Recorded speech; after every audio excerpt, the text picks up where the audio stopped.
নদের একদম মিডিলে আসলাম।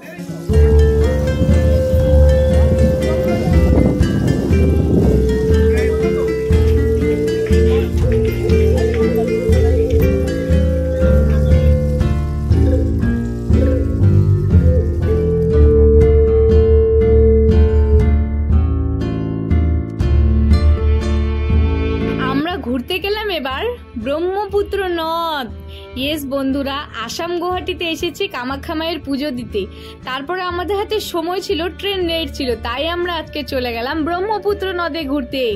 দেখতেই পারতেছো অলরেডি কিন্তু আমরা বাসে পুজো দিয়ে রিটার্ন হচ্ছি। প্রথমেই আমরা চলে গেলাম কিন্তু ফ্যান্সি বাজার মোড়ে। আমরা যখন গুয়াহাটি থেকে কামাখ্যা মন্দিরে যাই তখন যাওয়ার সময় দেখছিলাম অনেকগুলো ঘাট, তার মধ্যে ছিল সরকারি ঘাট আর একটা ছিল প্রাইভেট ঘাট। তো আজকে আমরা এখন যাব সরকারি ঘাট হয়ে এখানকার বোর্ডে উঠে ব্রহ্মপুত্র নদ ঘুরবো, তার সাথে ঘুরবো উমানন্দ দ্বীপ, যেটা ব্রহ্মপুত্র নদীর মাঝখানে সুন্দর একটা দ্বীপ, একদম চারিদিকে জলই জল, তার মাঝখানে সুন্দর একটা দ্বীপ উমানন্দ দ্বীপ। ওখানেই ছিল সুন্দর এক মন্দির, আজকে যাব আমরা ওইখানটায় ঘুরতে। তো প্রথমেই আমরা নেমে গেলাম ফ্যান্সি বাজার মোড়। এখান থেকে আমরা সামনে যাব, এই ঘাটটা হলো সরকারি ঘাট, নাম ছিল গণেশ, TF গণেশ। তো এখন আমরা ভিতরে যাব, ভিতরে গিয়ে আমরা টিকিট করব। এখানে কিন্তু প্রাইভেট ঘাটও আছে, যেটা হলো ওই দিকটায় আছে, আর আমরা এখন সোজা যাচ্ছি, এটা হলো সরকারি ঘাট। তোমরা চাইলে প্রাইভেট ঘাটেও যেতে পারো বা সরকারিতেও আসতে পারো। সরকারিতে একটু প্রাইসটা কম, কিন্তু ফেসিলিটি একটু কম, আর প্রাইভেটে একটু প্রাইসটা বেশি কিন্তু ফেসিলিটিও বেশি। ইয়েস, যাই হোক, তো দেখো অলরেডি কিন্তু আমরা ভিতরে চলে আসলাম। এখানে এসে আমরা টিকিট করব, তারপরেই আমরা ভিতরে যাব। টিকিট করার আগে আমরা একটু ভিতরটা তোমাদেরকে দেখিয়ে দিই। আমাদের আসার আগে এখানে অনেক মানুষ অলরেডি চলে এসেছে, তারাও কিন্তু ব্রহ্মপুত্র নদ ঘুরবে বলেই সবাই এসে গেছে। তো এখানে ছিল দুটো বোট, আমাদের বোটটা একদম লাস্ট ফিনিশিংয়ে ছিল। তো চলো আগে তোমাদেরকে বোটের চারিদিকটা কত লোক এসেছে সেগুলো তোমাদেরকে দেখিয়ে দিই।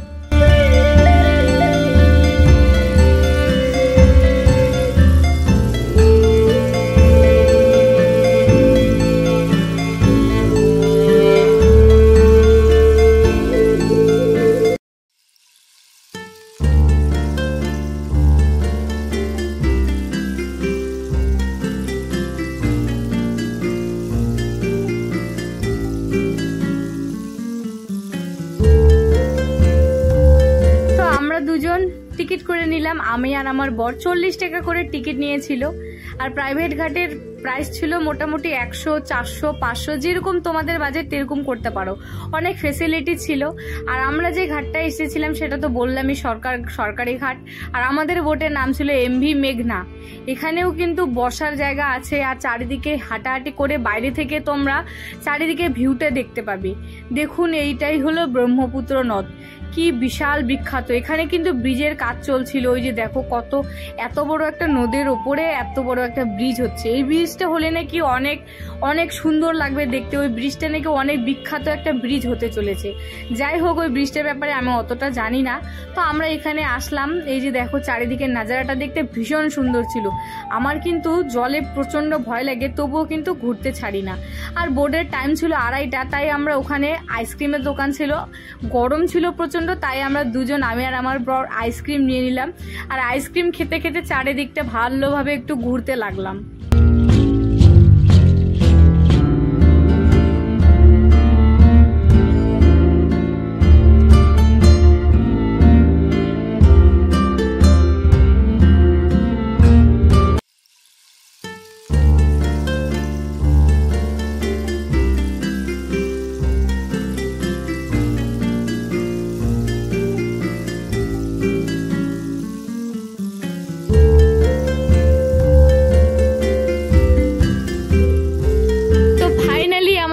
সময় শেষ হলো, এবার আমাদের বোট শুরু হয়ে গেল ব্রহ্মপুত্র নদে আমাদেরকে ঘোরানোর জন্য। তো বোট কিন্তু ছেড়ে দিয়েছে, কি বলবো, কত মানুষ তার আগেই আমাদের জায়গা নিয়ে নিয়েছে, সবাই সামনে এসে দাঁড়িয়ে পড়েছে। আর আমি হলাম 5 ফুটের একটা ছোট্ট মেয়ে, আমি কি করে বাইরেটা দেখবো। আমি এদেরকে এতবার বললাম সামনে से कोई हटो, हमको भी थोड़ा सा জায়গা দো। তারপরে মায়া দয়া করে একটু তাও জায়গা দিল, তবুও ভালো করে আমি তোমাদেরকে দেখাতে পারছিলাম না। কিন্তু আমি তো ভীষণভাবে ঘুরেছিলাম, আর সত্যি কথা বলতে আমার ভীষণ পরিমাণ ভয় লাগছিল, যদি বাই চান্স এই বোটটা উল্টে, আমি তো পুরো একদম যমরাজের বোটের কাছে চলে যাব, কারণ আমি না পারি সাঁতার, না পারি আমি কোনো হেলতে ফেলতে, একদম পুরো চ্যারেট, আমি পড়লে আমি পুরো চ্যারেট। আর এত জল ব্রহ্মপুত্র নদে, বাপরে বাপ কি বলবো, ভীষণ ভয় লাগছিল। চারিদিকে এত জলের ঢেউ, আর চারিদিকে শুধু জল আর জল, আর আমরা এই বোটে ভাবছিলাম এত মানুষ একটা বোটে উঠেছি, বাই চান্স যদি উল্টে পড়ি তারপর কি হবে। কিন্তু যাই হোক, বোটে ওঠার পর চারিদিকের ভিউটা যা সুন্দর লাগছিল বন্ধুরা, কি বলবো, তোমরা সামনে কিন্তু দেখতেই পারতেছো। আমার মোবাইলে আমি কতটুকু যে তোমাদেরকে দেখাতে পারছি জানি না, কিন্তু তোমরা যখন এই জায়গাটাতে ঘুরতে আসবে তোমরাও বলবে সত্যি অসাধারণ এক জায়গা। দেখুন চারিদিকে শুধু জলই জল, আর তার মাঝখানে যে সোজা জায়গাটা দেখতে পাচ্ছেন ওটাই কিন্তু আমাদের উমানন্দ দ্বীপ, ওখানেই কিন্তু আমরা যেতে চলেছি। ইয়েস বন্ধুরা, চারিদিকে শুধু জল আর জল। আর যখন বোটটা যাচ্ছিল একদম খুব সুন্দর হাওয়া দিয়ে যাচ্ছিল, আমি পুরো নিজেকে স্পাইডারম্যান ভাবছিলাম যে পড়ে গেলে আমি স্পাইডারম্যানের মতো উড়ে যাব। কিন্তু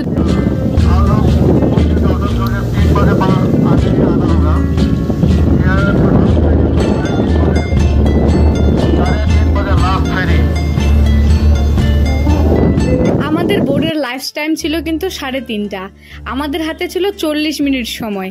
প্রত্যেকটা বোর্ডের কিন্তু টাইম আছে, যেই টাইমে ওরা আসবে ওই টাইম থেকে আবার আরেকটা টাইম থেকে রিটার্ন যাওয়ার, ওই সময়ের মধ্যে দ্বীপটাকে ঘুরতে হবে, তার মধ্যেই তোমাদের আবার এসে উঠতে হবে বোর্ডের মধ্যে, না হলে কিন্তু পরের বোর্ডের জন্য এক্সট্রা পয়সা দিতে হবে। তার সাথে কিন্তু তোমরা ওই যে সামনে দেখতে পাচ্ছ ওগুলোতে উঠতে পারবো, ওগুলোর নাম কি আমি জানি না, কিন্তু আমি যেহেতু বোর্ডে উঠতে ভয় পাই, ওগুলোতে উঠতে হয়তো আমি স্ট্রোক হয়েই মরে যাব। যাই হোক, তোমরা যদি উঠতে চাও তাহলে সেগুলোতে উঠতে পারো, সমস্যা নেই। আসাম গুয়াহাটি আসলে কিন্তু ঘোরার জায়গার অভাব নেই, সত্যি তোমরা সারাদিনে এত জায়গা আছে এখানে, তোমরা ঘুরে শেষ করতে পারবে না। সুন্দর মিউজিয়াম আছে, তারপরে পার্ক আছে, ইস্কন মন্দির আছে। আমরা তো টাইমই নেই, তাই আমরা ঘুরতে পারলাম না। সেই যেটুকুনি সময় ছিল তাই ওইটুকুনি সময়ের মধ্যে আমরা এই সুন্দর ব্রহ্মপুত্র নদটাই ঘুরতে আসলাম, আর তার সাথে উমানন্দ দ্বীপ। এইখানে কিন্তু তোমরা আসার সময় দেখতে পাবে কতগুলো বোর্ড আগে থেকেই লাগানো আছে, তার পাশে ছিল আবার প্রাইভেট ঘাট, আর এটা ছিল সরকারি ঘাট। তো আমাদের বোর্ড এই সামনে গিয়ে এখানে লাগাবে, আর আমরা এখান থেকে নেমে উপরটায় যাব। আর তার আগেও কিন্তু দেখো কত মানুষ আগেই এসেছে এখানে ঘুরতে, ওরা ঘুরে আমাদের বোর্ডে আবার রিটার্ন যাবে। তো চলো আগে বোর্ডে থেকে আমরা নামি, নেমে চারিদিকটা একটু দেখি। আর সত্যি জল, এত পরিমাণ জল, আমার কিন্তু দেখে ভীষণ ভয় লাগছিল।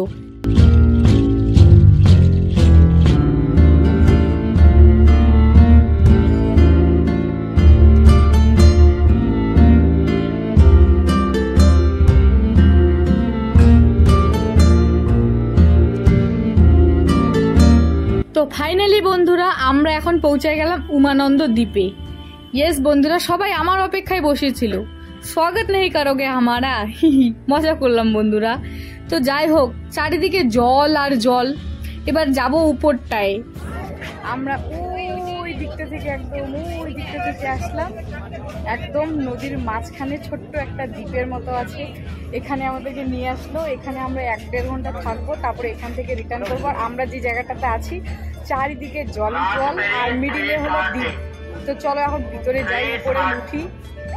জানতাম যে আমাদের ওয়েস্ট বেঙ্গলেই শুধু পাহাড় আছে, কিন্তু এখন আসামে এসে দেখছি এত সুন্দর পাহাড়, পাহাড়ের উপরে দেখুন কত বাড়িঘর, আর এত বড় একটা নদী ব্রহ্মপুত্র, আর তার মাঝখানে ছোট্ট দ্বীপ। আর এখন আমরা আছি ওই দ্বীপটাতে, কি বলবো, ভাষা নেই, কি গভীর জল, তার মাঝখানে বোর্ডে আমরা আসলাম।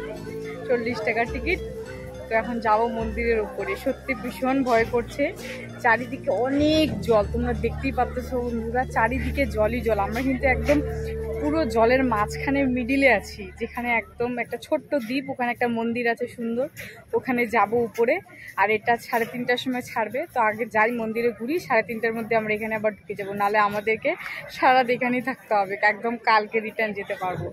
তো চলুন যাই, আর দেখুন জলের স্রোত কিভাবে যাচ্ছে, দেখেই ভয় লাগছে পুরো একদম, আর রোদ্রু কি বলবো। তো যাই এখন উপরে।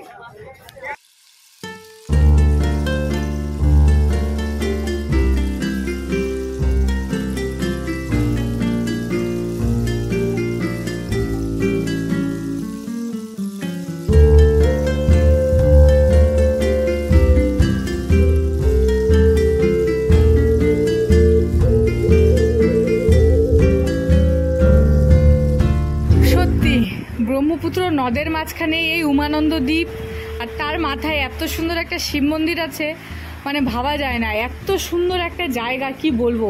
কতগুলো সিঁড়ি বেয়ে বেয়ে উপরে উঠতে হবে, আর একসাথে এতগুলো মানুষ, সবাই কিন্তু তাড়াহুড়ো করে যাচ্ছিল। কিন্তু যেহেতু সময় কম, ওইটুকু সময়ের মধ্যে উপরে উঠতে হবে, আবার একটু ঘুরে আবার নিচে আসতে হবে, কারণ আমাদের বোট ছেড়ে দিলেই কিন্তু আমরা সমস্যায় পড়ে যাব। তো একসাথে কত মানুষ উঠতেছে, আর অনেকগুলো সিঁড়ি উপরে উঠতে হয়। আমার তো উপরে উঠতে একটু কষ্ট হয়, তোমরা তো জানো। তো যাই হোক, কষ্ট মষ্ট করে কিন্তু উপরে আমি উঠবই, যেহেতু এসেছি ঘুরে তো যাবই, তাই না?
আমরা এই জায়গাটাতে পৌঁছাইলাম যেখানে আমাদেরকে জুতো রাখতে হবে।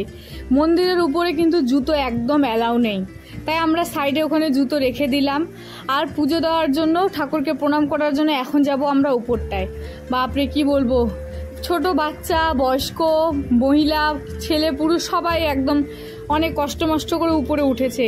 তোমরা তো দেখলে কত মানুষ কত কষ্ট করে উপরে উঠছে। আর সত্যি এতটা উঁচু, দূর থেকে মনে হচ্ছিল দ্বীপটা কিন্তু বেশি উঁচু না, অনেকটা ছোটই, কিন্তু আসার পরে মনে হচ্ছে বাপরে বাপ কতটা উঁচু। উঠতে উঠতে তো পুরো অবস্থাই খারাপ। আর উপর থেকে নিচের ভিউটা বেশি দেখা যায় না, চারিদিকে অনেক বড় বড় গাছ ছিল, কিন্তু কিছু কিছু জায়গা দেখা যায় যেগুলো আমরা সামনাসামনি দেখেছি, মোবাইল থেকে তোমাদেরকে দেখাতে পারি না, কিন্তু সত্যি অসাধারণ। তো ফাইনালি দেখো আমরা কিন্তু এই মন্দিরে চলে আসলাম। এখানে ছিল একটা গণেশ মন্দির আর সুন্দর শিব মন্দির। এই জায়গাটাতে কিন্তু শিব মন্দির আছে, খুবই সুন্দর, ভিতরে একটা শিবলিঙ্গ আছে, ওখানে পুজো হয়, কি ভিতরে কিন্তু মোবাইল অ্যালাউ নেই। তো তোমাদেরকে আমি বাইরে থেকে এই মন্দিরটা একটু ভালোভাবে দেখাই। তো দেখো কত মানুষ এসেছে এখানে ঘুরতে। আর সত্যি এত বড় একটা নদীর মাঝখানে এত সুন্দর একটা দ্বীপ, তার মাঝখানে এত সুন্দর একটা মন্দির, মনে হয় না যে আমরা একদম সেই দ্বীপের উঁচুতে আছি একটা মন্দিরে, মনে হচ্ছে আমরা কোথাও নর্মাল জায়গাতে আছি, সেখানে একটা মন্দির আছে সেখানে আছি। কিন্তু মানে কি বলবো, এত সুন্দর একটা জায়গা। আমি কিন্তু এত সুন্দর জায়গাতে ফার্স্ট টাইম এসেছি। তোমরা যদি কেউ না আসো অবশ্যই কিন্তু তোমরা এই জায়গাটা ঘুরে যাবে বন্ধুরা, অসাধারণ জায়গা। আমার ভীষণ ভালো লেগেছে, ভীষণ ভালো লেগেছে। তো আমি তোমাদেরকে ততক্ষণ জায়গাটা দেখাই, আর তার মাঝখানে আমি একটু পুজোও দিয়ে দিই। বাপরে কি গরম, কি বলবো, সত্যি এত সুন্দর গরম। আর কি বলবো, এত সুন্দর একটা জায়গায় এসে গরমটা অতটা মনে হচ্ছিল না, তবুও কি বলবো।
মন্দিরটা চারিদিকে অসাধারণ, সত্যি এত সুন্দর একটা ব্রহ্মপুত্র নদ, তার মাঝখানে এত সুন্দর একটা দ্বীপ, আর সেই দ্বীপের উপরে এত সুন্দর একটা ভোলা মহেশ্বরের মন্দির।